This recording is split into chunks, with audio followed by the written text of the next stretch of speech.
Now, it is my great pleasure to introduce the second invited speaker of this morning, Professor Stan Osher. Professor Osher is a professor at UCLA, and he's also the director of special projects in IPAM, that is Institute for Pure and Applied Mathematics. And Stan is most well known for his fundamental contributions to PDE-based methods in computer vision and image processing. In particular, he's a pioneer in level set methods and for modeling moving fronts, for promoting total variation-based optimization algorithms for image denoising. Well, actually, his method has a very wide applications, ranging from assisting scientific discovery and also catching criminals. So among numerous awards, Stan is a recipient of the Carl Friedrich Gauss Prize, John von Neumann Lecture Prize, and William Venter Prize in Applied Mathematics. And today he will talk about machine learning for solving high-dimensional mean-field games problems.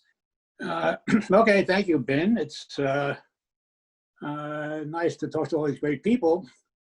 I'm going to talk about machine learning framework for high-dimensional mean-field games with a whole bunch of good people. Here we go. And Rachel is kindly going to move the slides because I am Zoom challenged, I should tell you. Okay. So this is the team. It's 4 brilliant young people and me, one of whom Lars is the organizer, Levon Nabrekian, Wushen Li, and Sammy Wufang. And this is part of a Muri, actually, related to a Muri project we were working on involving mean field games. Next, please. Rachel, next. Okay, here we go. There's a delay, it turns out. So what we're going to talk about is Lagrangian formulation, machine learning framework, enforcing the physics, numerical result, and what comes next. Lagrangian formulation is interesting for me because it goes against my religion. I am an Eulerian type of guy, but we're going to wind up solving Hamilton-Jacobi equations, which basically have smooth solutions for this particular problem. And it turns out to be very convenient to do Lagrangian. So that's, the word Lagrangian is going to occur several times. One is formulation rather than Eulerian, and the other is Lagrange multipliers. Okay, next, please. Introduction we can skip. Go on. The main idea of mean field games, if I don't know how many of you are into this stuff, describe the evolution of a population of agents that play a non-cooperative differential game on 0T. There are innumerable applications, crowd motion finance, swarm robotics, data science. And the main point of what we're going to do today is high dimensions. That is, we're going to solve problems, at least some problems, in 100D without using as many grid points as it would use in a two-dimensional problem, basically. If you were using a grid, God forbid. The mean field games go back to Lyons and Lasry. This is numerical stuff we're showing down below, and Keynes. Okay, next. Thanks. So here we go. It is a microscopic model, looks like this. You have an agent which is position X in RD at time T. The population density is rho. Each agent solves this minimization problem involving a Lagrangian, an interaction, a terminal interaction term, which is F. Excuse me. And G is basically a soft boundary condition. It's early in the morning here, at T. I'm losing my voice, okay. Such that the agent moves ds dz is equal to V. V is the control strategy, Z is the state, L is the Lagrangian, the running cost, and F are the interaction and terminal costs. And this problem is going to be solved for high dimensions, which is the main point of what we're trying to do. We have even low dimensional problems are complicated, and we've got fancy methods for that, but that's not what I'm going to talk about here. So this is high dimensions. Okay, next, please. So after you finish fooling around with the KKT conditions and everything, you wind up with an interesting system of equations, one of which is a Hamilton-Jacobi equation with a forcing term. The other one is a transport equation for rho, or Fokker-Planck equation. Rho is given at t equals 0. Phi, which we're going to talk about down below, is the value function. H is the Hamiltonian. H comes from Lagrangian by taking a Legendre transform or Fenchel transform, a duality, and V is the gradient with respect to P of H. So this is a forward-backward structure. You have boundary conditions of 0 and capital T is a system of PDEs, which is difficult to solve.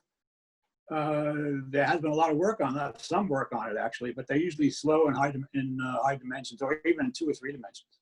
And this whole thing started with Leon's last 3 in 2006, and with a Canadian group, Keynes in 2006 also. And we're going to be talking about problems where X is living in some high dimension. Next, please. Okay, next. This is equivalent to a variational problem. You take the inf of rho of phi of this value function, and that's going to be written in this interesting, go back please, sorry. Oh, we missed one. Do we miss a slide? I don't know. Anyway, equivalent is this variation problem where you minimize this Lagrangian with a constraint. Rho sub t plus del dot rho v, which is grad p sub h, is equal to 0. If you have a potential MFG, then it's totally a minimization problem because F is the rho, the F d rho, and G is the G d rho, and the PDE formulation are the KKT conditions of the original equation. Okay, next. There's a lot of existing work. Numerical, as I said, earlier work. Ashtu did a lot of nice stuff 7 years ago, but he sort of, it was all grid-based and not too fast, if you forgive me. There's a nice paper by Chow and the rest of us, he did most of the work. We actually solved the problem in density space. You go back to the original formulation, and the independent variables are continuous. That's tough stuff, but anyway. It was done. There's a beautiful paper by Jacobs, and I'm on it, but it's solving large-scale optimization problems with convergent rate independent of grid size. And this is all based on primal dual method, that was. And there's another paper by this guy also on primal dual, which is interesting. The difficulty is you need to build a grid if you're doing it in without using machine learning. Now, what we're going to talk about today is develop a grid-free scheme to handle high-dimensional MFGs. And there's lots of other work going around at UCLA right now. We can do standard control problems this way also, many of them. Okay, well, let's stick with mean field games. Next. Okay. So we're going to use a Lagrangian formulation. And again, if you worked with me in the old days, the Lagrangian formulation would make my teeth crunch or something, because you can't deal with shocks or discontinuities when you're doing Lagrangian very well without fitting. But here it turns out the problems we are solving don't have intersecting characteristics. And a lot of what we're doing is, we're starting out basically, for those of you who know this stuff, with optimal transport, which is a special case of mean field games. There's a beautiful Benamou-Bernier, one of my favorite papers ever, in which they do the Monge-Kantorovich problem using fluid dynamics, and they do Lagrangian. And it's justifiable because it turns out characteristics don't intersect in that case. Okay, next. So you can eliminate the continuity equation, rho sub t plus del dot rho grad sub p of h, by solving dz dt is equal to grad phi. We're going to be doing, I should tell you, we are cheating in this talk. We're doing h quadratic. It's Berger's equation, it turns out. We can do more complicated things, we claim, but it turns out to be pretty clean for Berger's, and that's an important case. And it turns out that the continuity equation preserves mass. You're solving rho sub c plus del dot rho v equals 0. So when you look at the Lagrangian version of it, you have rho times the determinant of the gradient of z, the mapping, is equal to rho 0. It doesn't change. And that beautiful fact turns out that Jacobian cancels. That if you take the integral of Lagrangian evaluated at v, x and v, times rho, it's the same thing as the integral Lagrangian of z minus grad phi times rho 0. So one of the annoying things about dealing with Lagrange coordinates is you have this mass preservation business, and you have to evolve the determinant of that gradient of z, that Jacobian, but not for this term. So that simplifies things quite a bit for this problem. Next. Okay. For the other terms in the objective, the f and g, we need to compute the determinant of the induced transformation. And for d, large, it's intractable. So it turns out that you can simplify all this by classical Jacobi formula. D dt of the log of the determinant of grad z is equal to the Laplacian of phi. That's a wonderful fact. It's easy to derive. It's one of the first things you learn in fluid dynamics when you go from general fluids to incompressible fluids. You get a divergence which vanishes when you do this.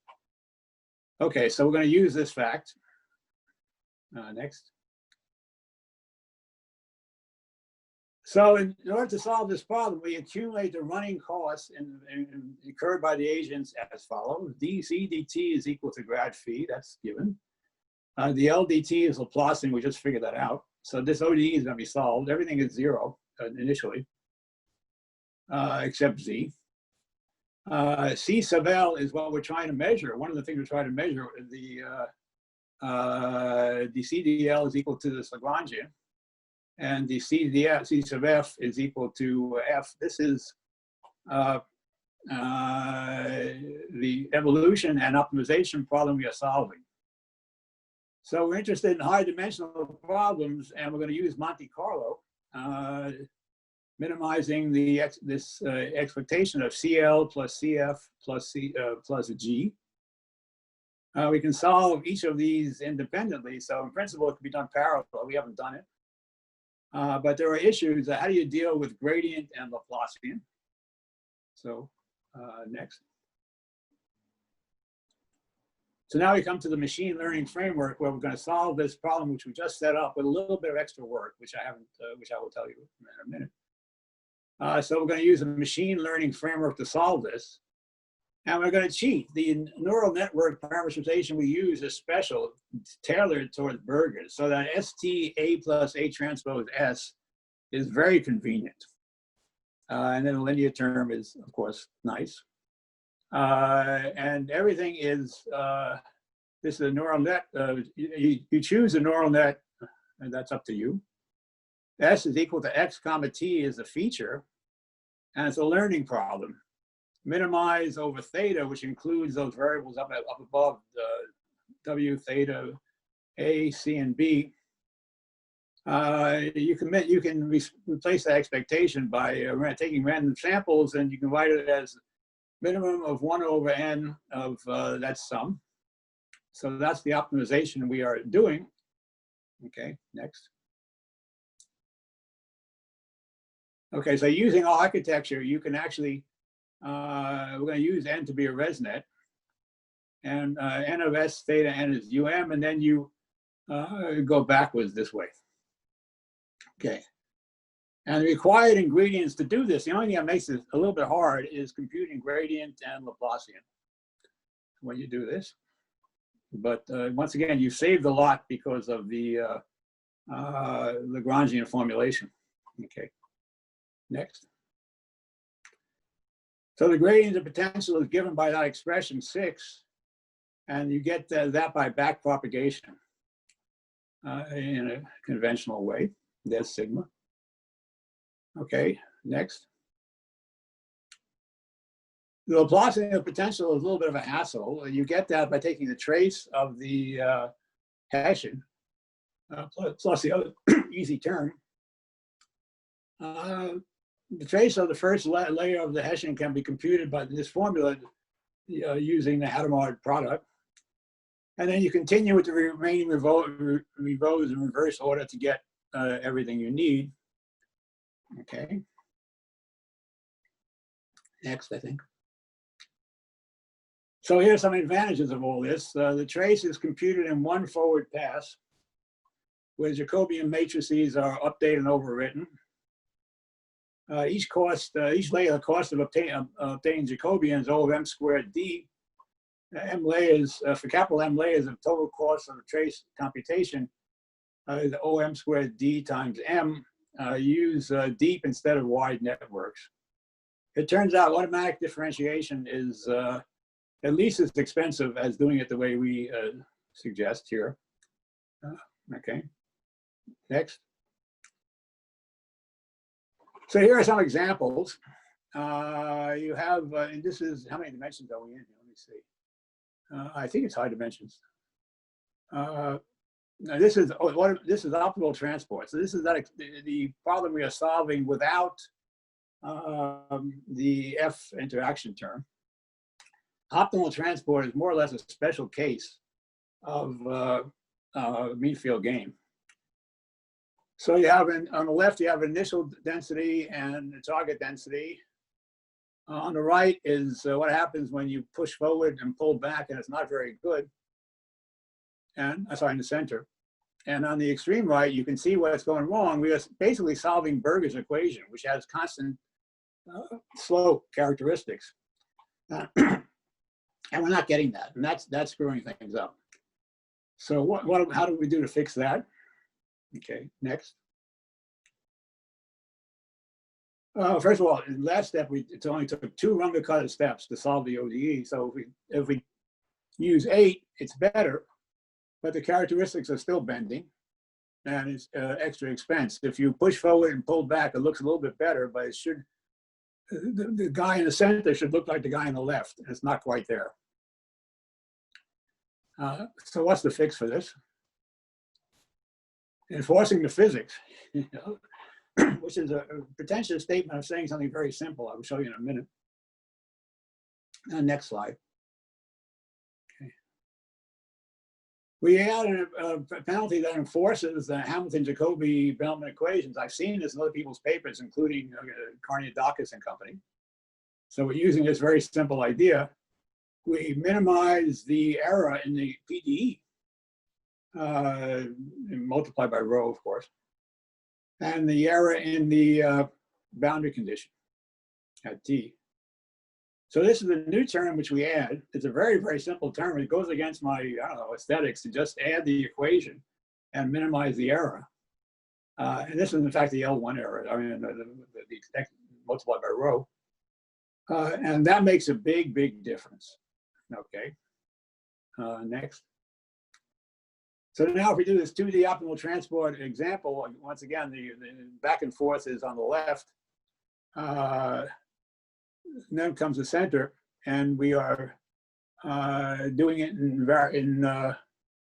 with this Hamilton-Jacobi term, and you get this nice result in the second column, where the characteristics look straight and it goes back and forth. In the third term, we do it without the Hamilton-Jacobi, and it doesn't work very well.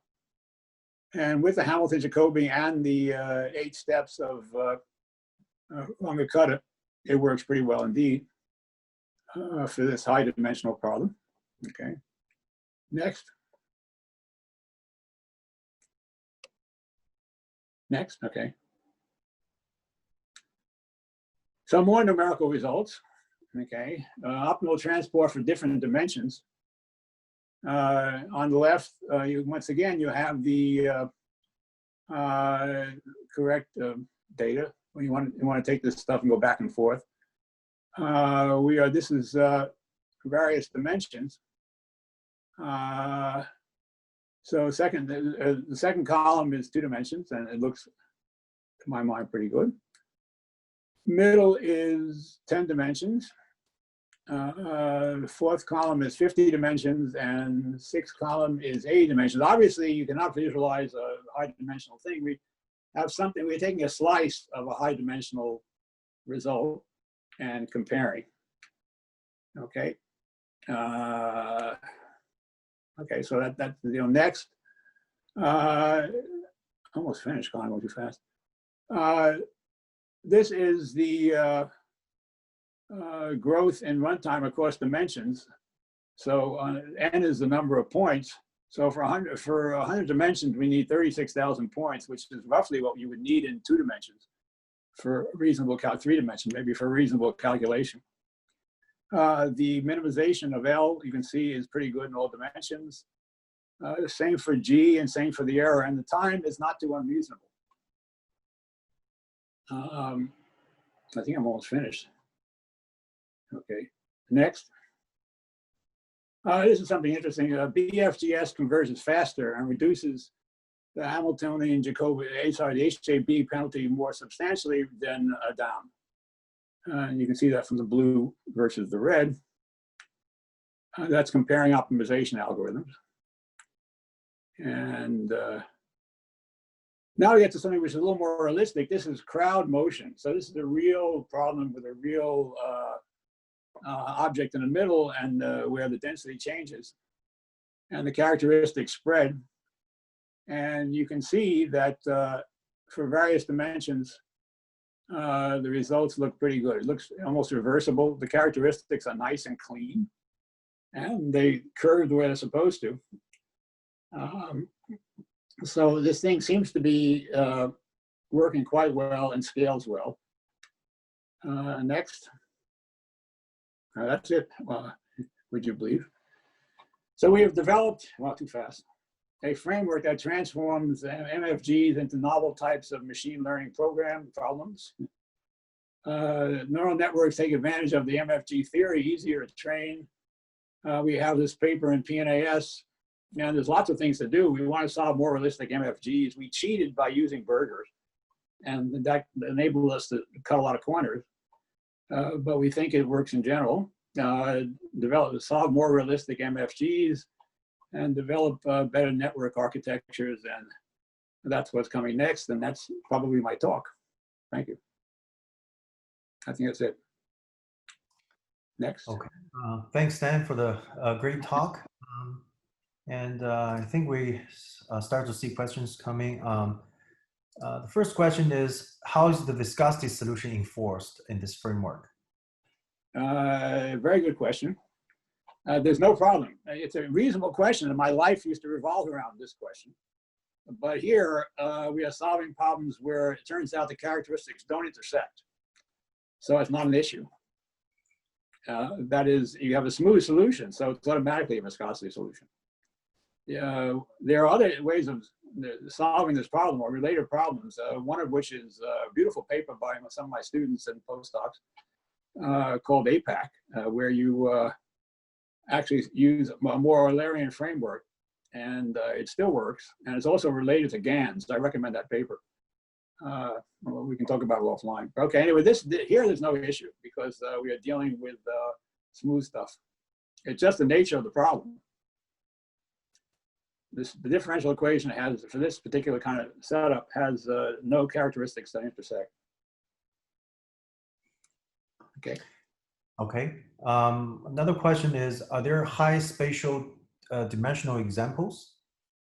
Yeah, well, the one I showed you, but it was a cheat. I mean, it was a simple, it was the 100-dimensional example was really a 100-dimensional example. We treated it as the 100-dimensional problem, even though it was cylindrical. Okay. So yeah, that was a real live 100-dimensional problem. Okay, and 50 dimensions. Yeah, and also Jianfeng Lu, he asked you whether you could post a link to the paper you mentioned for viscosity solutions. I am incapable of doing that, but if you go to the UCLA CAM website and look for a paper by that's his name, Alex Lynn is the first author. It's called APAC, APAC. He's very good at names. And you'll find something interesting there, which relates all this stuff to GANs in a very nice way. Okay, I should have given 2 talks and included that, sorry. Yeah. Another question is, do you have any non-cheat high-dimensional example? Non-cheat high-dimensional examples. That's a very good question. The last example was kind of a non-cheat thing because the repulsion function was kind of interesting. So it really had some flavor to it.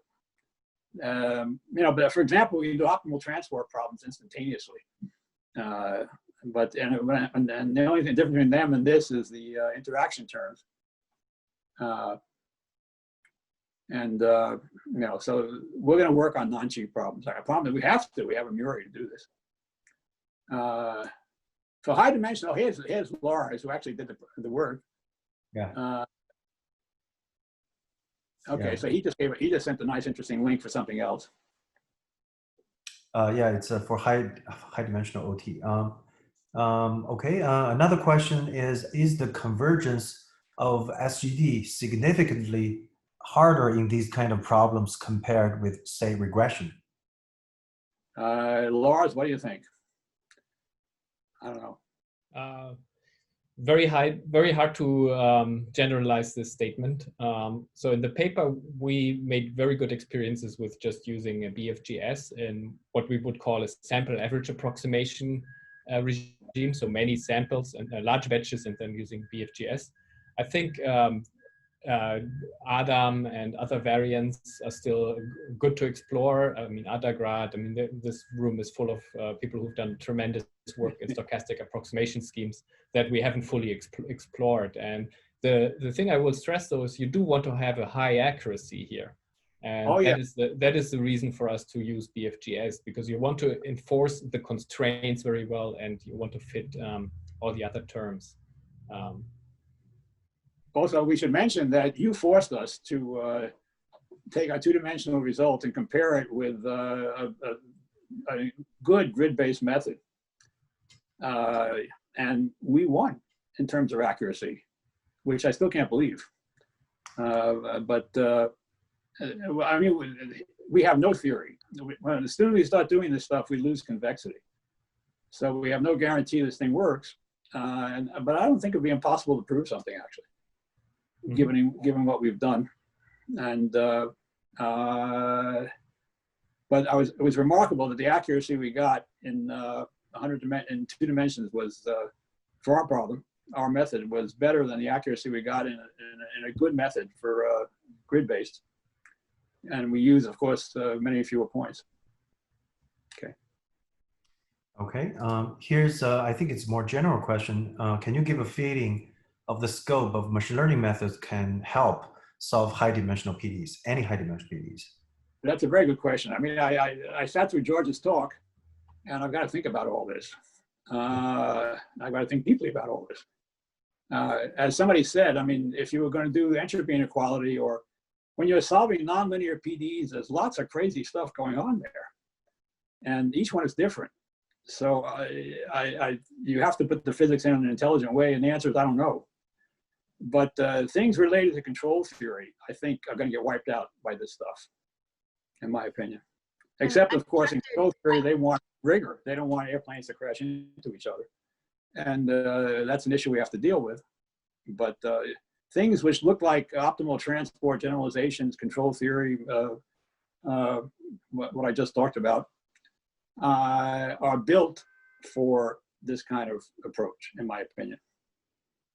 I actually asked this question, and George or Waynon, I'm interested in answers from you as well. Can I say something? Sure. No, of course. Okay, so I think George's framework is really suited for low dimension. I mean, that was, you can also see from the analysis that his error estimates had 1/d in exponent. So that's really, yeah, we don't, that's the last thing we need here. That's the low dimensional setup. So in high dimension, for very general classes of nonlinear parabolic PDEs, this class of algorithms work very, very well. So we're actually writing a review article about this. And there are theorems we can prove, and you can show rigorously some classes of methods do overcome the curse of dimensionality. Unfortunately, for neural network-based methods, we're still one step away from proving that kind of a theorem. But I would say for general parabolic equations, the control theory will be included. And also there is some progress on solving Schrödinger equation in high dimension. That's a very important differential equation in physics. It's some elliptic equations too. Jianfeng has done something on this line. High dimensional elliptic PDEs. And that paper I mentioned before, Atom, whatever it's called, includes viscosity for the control theory problem. Yeah, but now there are also papers that does not have viscosity. Yeah. But I'm saying viscosity is hard to do, usually harder to do for what we're doing. Viscosity is easier, actually, make things easier. Viscosity, then you have a stochastic control. That's the simplest we do. That's one of the first paper that's written on this topic, 2016. But doing it the way we do it, you lose this Lagrangian business. So it's a different problem. It's no longer true. dt is equal. You don't go along characteristics. So we lose that trick, which was very helpful in what we did. Actually, but my guys did. Alec and the rest of the gang did in the viscous case, and it's kind of interesting. Sorry, please finish. Okay, I'm finished. All right. I wanted to ask you how general is this sort of Lagrangian framework within the class of game theory problems? Whenever you have non-intersecting characteristics, you're in great shape, and that's the case in things related to optimal transport. And otherwise, it's an issue. You're right. Oh, intersecting characteristics in high dimensions is pretty hard. Yeah, so it's unlikely to happen. Yeah, so in high dimensions, this may not be such an issue. Totally agree. Yeah. But it's even true in low dimensions for optimal transport. It's been proven. Okay. And it took a while to prove that. That was a big deal after Benamou-Bernier, but yeah. Thanks. Yeah. Dong, is there time for me to, because Rachel asked me also to respond. I could just respond very quickly, or just don't have to. Please go ahead. Stan already mentioned the implementation in GANs. I think that's really a key. So I can tell you that our experience in one of the problems, realistic problem, we did 10,000 dimensions, stochastic dimensions, and we found that the cost was sort of not quite linear, but like maybe at most quadratic with the dimensions using the GANs implementation. So we have a paper called Physics-Informed GANs and so on. But also we use GANs for the optimal transport that Stan mentioned, and we found really good results. So it's really how you implement all this at the end. And there's maybe better approaches than others. I don't know about beating the curse of dimensionality per se, but going to high dimensions, I think it's in practice, you have to think how you do that. And I have also a suggestion for for Stan. Stan, in our paper, we had this celebrity benchmark, the faces, that you can make them smile or so on and so on. This is a pretty good benchmark for your approach too. So I would suggest that you play with that. The distribution is very, very tricky. So to get a good result on that. All right, sounds good. As a benchmark. Or Celebrity Net or something. I forgot the name exactly, but they have all these celebrities. A big one. So you have to sort of so try that. It's fun. Yeah. Okay, Alex, you heard that? And the guy, I think some of my students are listening. Okay. Yeah. Thanks. I want to comment on this GAN thing. I would say GAN is very hard. If you just think about GAN image processing, that's already very hard. GAN in PDEs, I don't know of any real evidence that GAN in PDEs, high dimensional PDEs, has really worked in robust way. So the key issue here is the robust. So whereas if we do least squares or the other method of characteristics, Lagrangian formulation, it works very well. But GAN with a test function involved, I don't see a real example of a formulation that works in high dimensions. I might be wrong, but I really looked. Take a look at that paper I mentioned. 2017. Yeah. No, you're right in one. It depends very much on the George, sorry to interrupt. Could you switch on your video so that we can see you? Oh, okay. Yeah. Weinan you're right, but actually you have to do all sort of like you have to use the gradient penalization. You have to do the it's not just a standard Weiser's distance. What metric you are using is very, very important, and in fact you can combine with optimal flow and all this stuff. Well, when you do that, it's no longer GAN. It's no longer a test function. You're already minimizing something. Yeah. I mean, the GAN flavor, let's say, the GAN flavor. I mean, they're not, Yeah, but- the problems are known for GANs, and there's some remedy. There's optimum. I think we call it optimum GAN, but anyway, the way we do it is we're using optimal transport, and you have row and you have feet, and they lead to GANs, and the way it works. So for free, you get something which look like GANs immediately by solving the problem this way. And the results, we haven't done, have we done the celebrity? I don't remember. I have to look at the paper. But we got pretty good results. And the nice thing about it is when you have the viscosity in it, which we do when we do this, you can take limits and see what happens. If you're trying to move, doing a mean field thing and you have an obstacle, if the viscosity is 0, you'll start out and do the right thing right away. If the viscosity is high, like an idiot, you will rush up to the boundary and then fight your way, and sometimes you get stuck. And you, as this viscosity goes to 0, the right thing happens. So it's kind of interesting.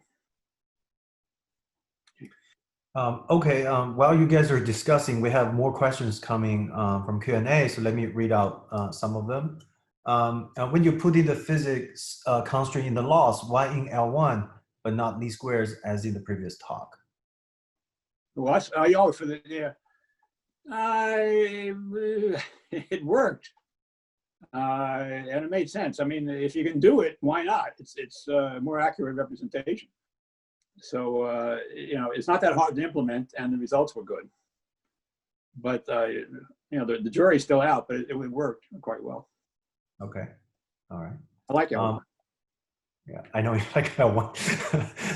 So another question is, can you comment on more generally how to come up with physics-informed loss functions? So far, I've been concentrating, to be honest, on control theory things. And then it's really easy. It's just built into the method, essentially. So the answer is, in generality, I haven't really thought about it. And I'd like to see the answer is no, I can't comment yet. All right. Another question is, does it make sense to say that machine learning is helpful in cases where the end state of the PDE is known a priori? The end states of the PDE. Yeah, it's always known, isn't it? Let me see, what are we talking about?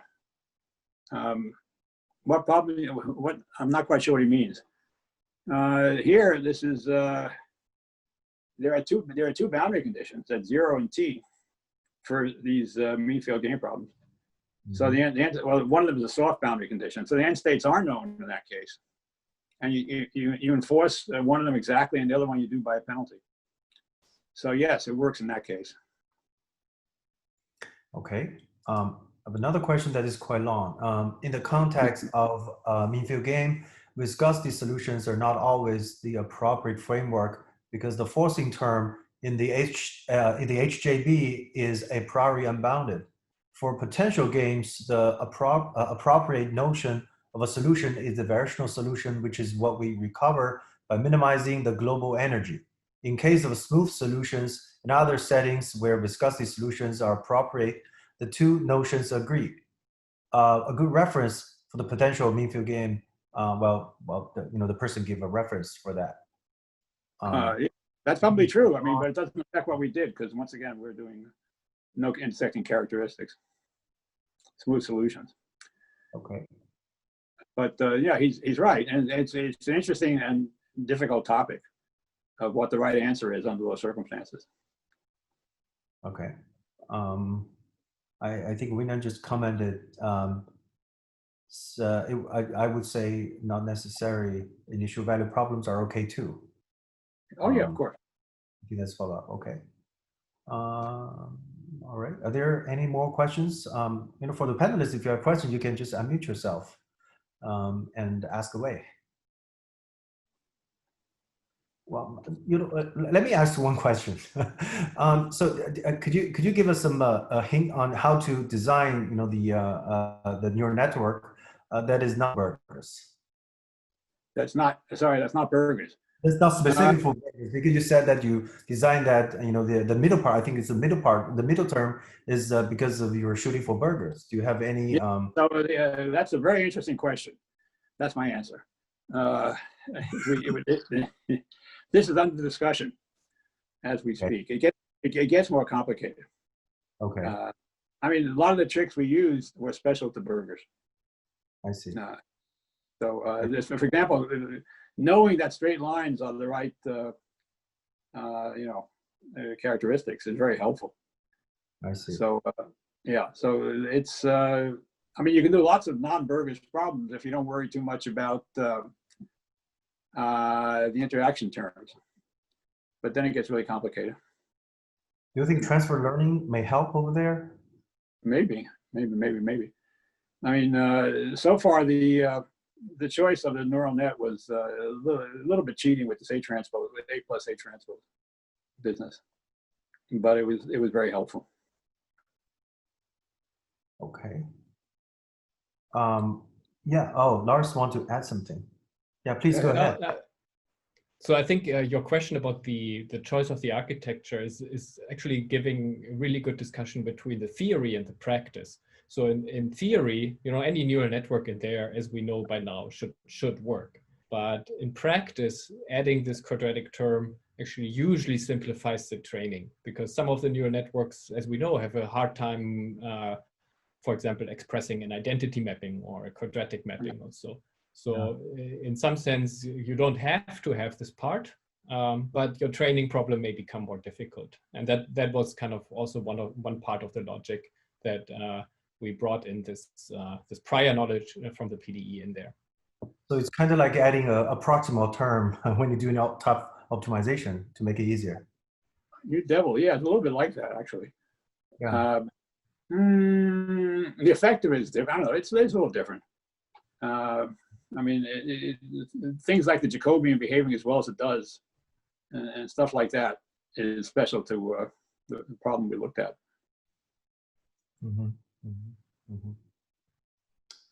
Mm-hmm. Okay, so now I think we have a very very good discussions, a lot of discussions. I really like it.